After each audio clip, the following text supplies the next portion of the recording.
ચારે માસ ચોમાસાના જેહ કરું ધારણા પારણા હું દેહ. શ્રોતા મિત્રો, આપણને સૌને ખબર છે કે ભગવાન સ્વામિનારાયણને પોતાના બાલ્યાવસ્થાથી જ તપ, દેહ દમન આ બધું ખૂબ ગમતું. માત્ર 11 વર્ષની કાચી કુમળી વયે શ્રી નીલકંઠ વર્ણી કેવળ આપણા કલ્યાણને અર્થે પોતાનો દેહ સુકાઈ જાય એટલી કપરી યાત્રા કેવળ આપણા માટે કરી હતી. અને આથી જ સહજાનંદ નામાવલી ગાઈ ઉઠે છે, ઓમ શ્રી તપઃ પ્રિયાય નમઃ. તો આમ આજના યુવા દિને આપણે એવા યુવાનોને વિનંતી કરીએ કે જેઓ પોતે ભક્તિ, વ્રત, તપ આદિ વડે સ્વામીશ્રીનો રાજીપો લેતા હોય છે. મંચ પર પધારેલા આ યુવાનો શ્રાવણ માસ તથા ચાતુર્માસમાં વિશિષ્ટ તપ, વ્રત વગેરે કરી એકટાણા, ચાંદ્રાયણ, ખટરસ આ બધું જ કરતા હોય છે. આવા સાચા તપસ્વી છે. બરાબર, ખાલી તમે લોકો તપ કરો એવું નથી. શ્રાવણ માસ આવે ને એટલે અમે બધા પણ આમ અલગ અલગારી બનીને એકાદશી કરીએ છીએ, વિવિધ એકટાણા કરીએ છીએ અને વિશિષ્ટ ચાંદ્રાની એકાદશી પણ અમે લોકો કરીએ છીએ. જોયા તમારા મેદસ્વી અને સોરી તપસ્વીઓ બહુ જોરદાર તપ કર્યું છે. દેખાતા જ નથી કોઈ. તપ કર્યા પછી આટલા વધ્યા છે અમે. ભાઈ તમારા તપ એના સામે અમારા તપસ્વીઓનું શરીર તો જુઓ. અને ભાઈ તમે કેવા તપ કરો છો બોલો? ભાઈ આ લોકો તો રસના ઇન્દ્રિયોને જીતીને ચાંદ્રાયણ, પછી એકટાણા, ધારણા, પારણા, ખટરસ, ભાઈ મિનિમમ એક ચાંદ્રાયણ તો અમુક અવશ્ય કરે જ છે. એક જ ચાંદ્રાયણ ને અમે તો સ્વામી બાપા એક દિવસમાં 3 ચાંદ્રાયણ વ્રત કરીને 4 ચાંદ્રાયણ વ્રત. અને આવા 3 ચાંદ્રાયણ કેમ? જો સવારે ઉઠીએ એટલે શિશુ ચાંદ્રાયણ, બપોરે જવ મધ્ય ચાંદ્રાયણ, સાંજ પડતા પડતા ઋષિ ચાંદ્રાયણ અને રાત્રે સૂતા પહેલા બિબિલિકા ચાંદ્રાયણ. આમ એક જ દિવસમાં 3 ચાંદ્રાયણ પતાઈ દેવાના. વાહ. પણ એનું કારણ? એમાં એવું છે ને કે અમે લોકો બધા સત્સંગમાં થોડા મોડા આવ્યા. હવે દર વર્ષે એક ચાંદ્રાયણ વ્રત કરવા જઈએ તો ક્યાં ભેળ પડે. એના કરતા એક જ વખતમાં 3 4 બતાવો એટલે એવરેજ મેન્ટેન થઈ જાય આપણા બધા. એમ આવી જ વેરાયટી તમારા એકટાણામાં છે. અરે એકટાણામાં તો ભયંકર. તમે લોકો તો એકટાણું કરો ને, અમારા લોકો તો ટાણે એકટાણા હોય. સવાર, બપોર, સાંજ એક ટાણું કરવાનું જ. ભાઈ આવા એકટાણા અમારાથી તો થાય નહીં, બહુ અઘરા પડે. બહુ અઘરા એકટાણા હોય અમારા ભાઈ. હા, તમારા શ્રાવણના એકટાણા કેવા હોય હું સંભળાવું? એમ આજે સંભળાવો. કે મેં તો સવારે 2 શેર દૂધ પીધું, મેં તો સવારે 2 શેર દૂધ પીધું, સાથે કાજુ બદામના છે દાણા, શ્રાવણના એકટાણા. સાથે કાજુ બદામના છે દાણા, શ્રાવણના એકટાણા. 10 વાગ્યા 9 વાગ્યા ત્યાં તો ભૂખ લાગી, પછી વેફરના પડીકા ખવાણા, શ્રાવણના એકટાણા. પછી બપોરે શાક ભાત રોટલી ખાધા, બપોરે શાક ભાત રોટલી, સાથે અથાણા ને અથાણા, સાથે શાક અને અથાણા, શ્રાવણના એકટાણા. હો શ્રાવણના એકટાણા. બપોરે 4 વાગ્યા ને ચા પીધી, બપોરે 4 વાગ્યા ને ચા પીધી, પછી કેળા 2 ડઝન ખવાણા, શ્રાવણના એકટાણા. હો શ્રાવણના એકટાણા. રાત્રે સૂતાને 2 શેર દૂધ પીધું, રાત્રે સૂતાને મસાલા દૂધ પીધું, રાત્રે સૂતાને મસાલા દૂધ પીધું. ખાલી પ્યાલા એના 5 જ પીવાણા, ખાલી પ્યાલા એના 5 જ પીવાણા, શ્રાવણના એકટાણા. હો ભગવાન વિચારે આવું તપ જોઈને, મારા સ્વામી વિચારે આવું તપ જોઈને, આવા ભગત ક્યાંથી ભટકાણા, આવા ભગત ક્યાંથી ભટકાણા, શ્રાવણના એકટાણા ભાઈ આવા હોય છે તમારા શ્રાવણના એકટાણા પણ અઘરા પડે ભાઈ, અઘરા પડે. અઘરા પડે. આ રસના ઇન્દ્રિયને જીતીને ઉપવાસ કરે, વ્રત કરે, તપ કરે.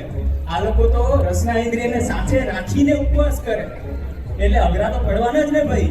પણ એમાં સ્વામીશ્રીનો રાજીપો નહીં મળે, એનું શું? રાજીપો?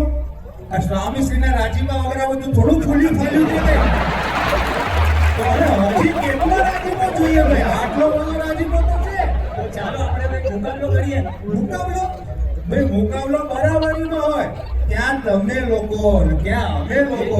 એક minute. Don't underestimate the power of Tapasvi. આ લોકો તો ભાઈ ટટ્ટુ છે ને દુબળા છે, અસવાર તો તાજા છે ભાઈ. અમાર તો ટટ્ટુ અસર બધા તાજા માજા જ છે હો. એટલે ધ્યાન રાખીને મુકાબલો કરજો. તો પછી ચાલો, તો થઈ જ જાય મુકાબલો. કયો મુકાબલો કરો બોલો? દોરડા ખેંચ. દોરડા ખેંચ? એટલે દોરડા ખેંચમાં દોરડાની પણ જરૂર નથી. હમણાં ભેગા થઈને બધા હવે એક સાથે શ્વાસ લેશો ને એમને ફેંકી જશો તમે લોકો. કરવો છે મુકાબલો? આ કરવો જ છે તો શ્રોતા મિત્રો તમારા તાલીઓના ગડગડાટની સાથે આપણે ચાલુ કરીએ. મુકાબલો ટીમ શુદ્ધ લકડી સોડા વર્સિસ ગોળ ભટોળ ગોટા. ભાઈ જીતવાનું છે હો આપણે બધાએ. અરે અમે જીતશો. તમે તમારી ઘરે દયા કાઢો, કોઈ બહુ ખેતર નહીં.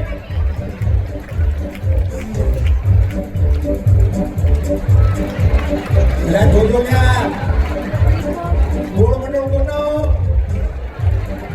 બધો આવશે, પ્રભાવવાનો આવશે. તાળીઓના નાદ સાથે આપણે બધાને વધાવીએ છીએ. ધ્યાન રાખજો, ઓલા લોકો નથી ખાધું. તપસ્વીઓ છે ભાઈ, તપસ્વીઓ છે. ગોળ ભટોળ ગોટા આપણે એકલા કામ છે. અરે કાયો બોલે? ભાઈ આપણે નહીં હા. લો બોટે પકડાઈએ, બરાબર નહીં.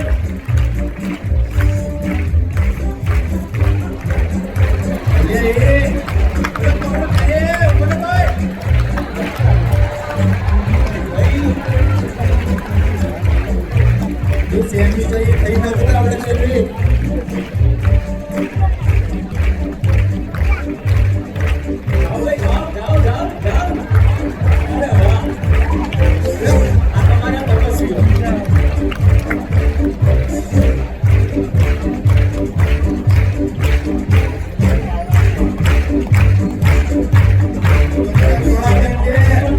જીતવાનું છે.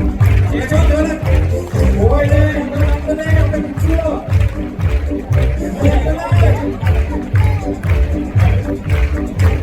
આપણે જીતવાનું છે ભાઈ. એ કોઈ નહીં રે ભાઈ, ટાઈમ બગડશે તમારો. નહીં યાર, કોઈ નહીં રે. કોમ્બો આવ્યો, કોમ્બો લઈ લો. હા, લઈ લો, લઈ લો. હા, લઈ લો, લઈ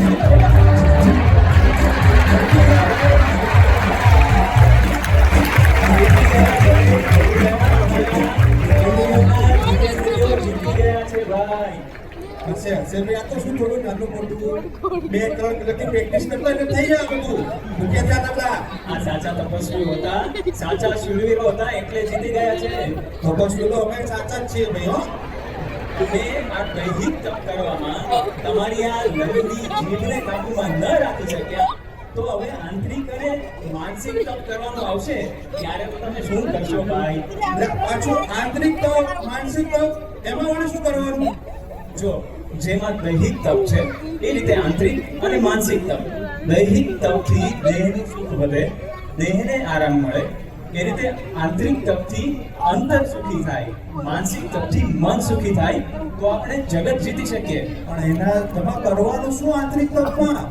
આંતરિક તપ એટલે આજના જમાના પ્રમાણે આ સર્વે યુવાનો માટે સોશિયલ મીડિયાનું તપ એ જ આંતરિક તપ. ભાઈ સોશિયલ મીડિયાનું તપ આવું કોઈ શાસ્ત્રમાં લખ્યું નથી કે કોઈ ઋષિ મુનિએ પણ કીધું નથી, તો પછી કેમ કરવાનું? વાત સાચી છે, હું તમારી સાથે અગ્રી કરું છું. પણ આજે જો એ ઋષિ મુનિઓ ફરીથી આવે પૃથ્વી પર અને શાસ્ત્ર લખવા બેસે ને, તો અવશ્ય પ્રથમ ક્રમાંક પર આ સોશિયલ મીડિયાનું તપ મૂકે. સોશિયલ મીડિયાનું તપ એટલે જાણો છો, પરમ પૂજ્ય પ્રમુખ સ્વામી મહારાજ અને મહંત સ્વામી મહારાજ આપણને અવારનવાર કહે છે કે સોશિયલ મીડિયા, ટેકનોલોજી અને મોબાઈલ ફોનનો વિવેકપૂર્ણ અને સંયમપૂર્ણ ઉપયોગ. પણ આપણે સંયમ કરો ઉપયોગ શું કામ કરવો? સોશિયલ મીડિયાથી અને મોબાઈલથી તો આજે દુનિયામાં એકબીજા સાથે કનેક્ટ થવાય છે અને દુનિયામાં આવતી વિવિધ ટેકનોલોજીઓ સાથે આપણે અપડેટ રહીએ છીએ. તો પછી શું કામ સંયમિત ઉપયોગ કરવો આપણે? બસ ભાઈ બસ, આ જ પ્રલોભનો અને આકર્ષણોના સકંજામાં સપડાઈને આજનો યુવાન ગોથા મારી જાય છે. આપણને લાગે છે દુનિયાની સાથે કનેક્ટ થઈએ છીએ, પણ હકીકતે આપણા જ પરિવારજનોથી આપણે ડિસ્કનેક્ટ થઈ જઈએ છીએ. નવી નવી ટેકનોલોજીના અપડેટની પાછળ આપણે આપણું જીવન અપસેટ કરી બેસીએ છીએ.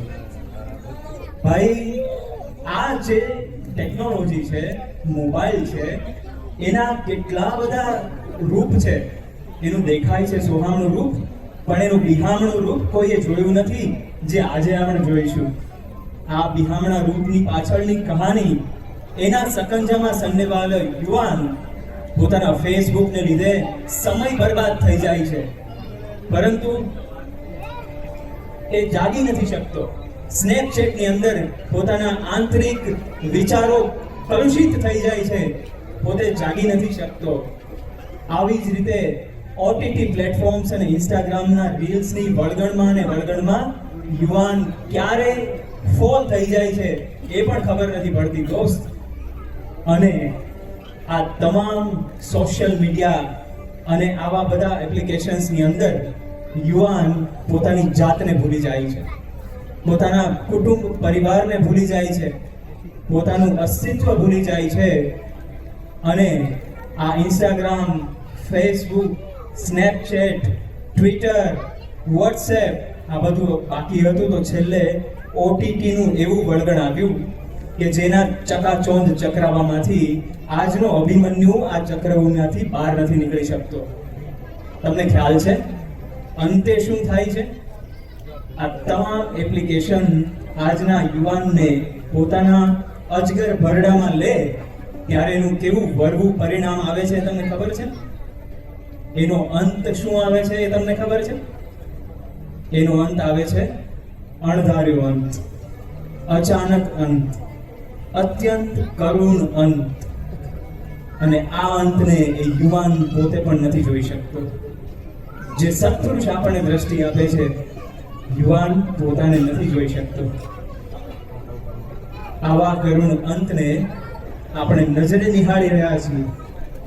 OTT platforms, social media apps, technology update નહીં, અપસેટ કરે છે, અપસેટ.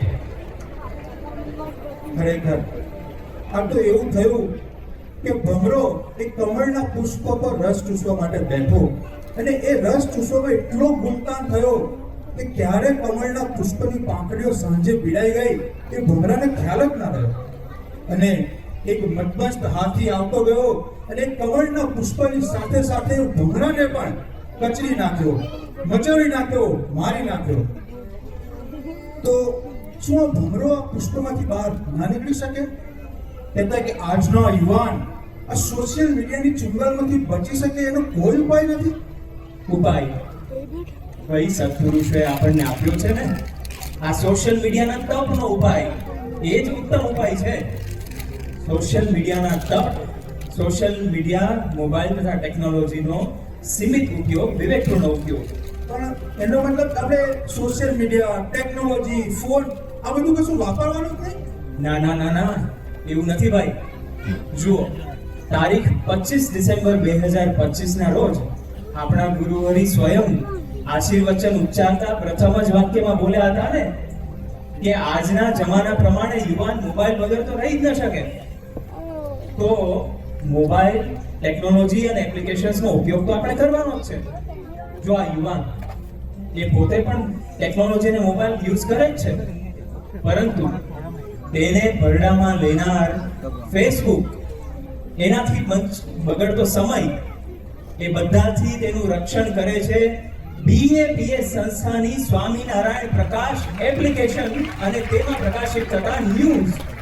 વળી આ યુવાન સ્નેપચેટની અંદર પોતાનો સમય બરબાદ કરવાને બદલે સત્સંગી YouTube ઓફિશિયલ ચેનલ્સનો સહારો લે છે અને એ તેનું રક્ષણ કરે છે.